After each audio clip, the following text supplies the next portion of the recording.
Residents of several communities in northern Clarendon are trying to pick up the pieces of the Hurricane Melissa turned their lives upside down. Now, as you'll hear in this report from Kerry and Simpson, the agriculture sector in those communities have been wiped out. On the Mono Geoinformatics Institute's map, Hurricane Melissa's impact in northern Clarendon is listed as moderate. But what was seen firsthand is nothing short of devastating. Communities like Kellett's, Crofts Hill and Annan Town, all in the hills of the parish, experienced Hurricane Melissa's wrath. When this time I blow, Mr. Man, me just screen up so. Just screen up. You alone? Me alone. Wow. I want him, God say, I make lay come.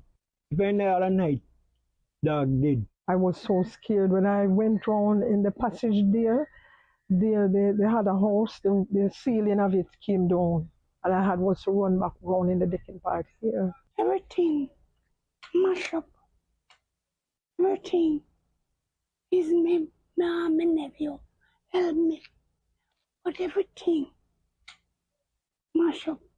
Farmers have also been dealt with a major blow as 100% of their crops have been wiped out. What we are going to be facing in a short while, with the lack of gun provision, this area is a major area for the country, I would say, because there are several persons who would have left from this community all the way to Kingston at Coronation Market.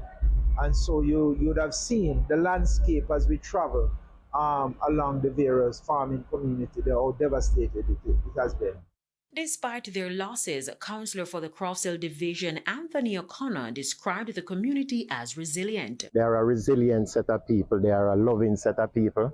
Because in a case like this, Mr. Francis, as his neighbor, had given him free labor to repair his roof immediately so that he can go back inside.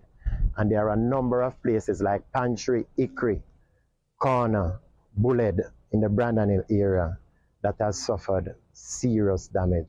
Mayor of Maypen Joel Williams says a meeting was held with stakeholders recently and assured residents that help is on the way. In the interim, people are doing what they can for themselves and helping each other. For Nevada Roberts, that means giving everyone an opportunity to stay in contact with their loved ones using his Starlink. I'm on a mission right now where I just restore the pharmacy with some internet and so on. Like change up them system a little bit so them can have access to debit and credit card because the Western Union was down and all of that. Get the Western Union powered up so people can get a little change. Kerry and Simpson, TVJ News.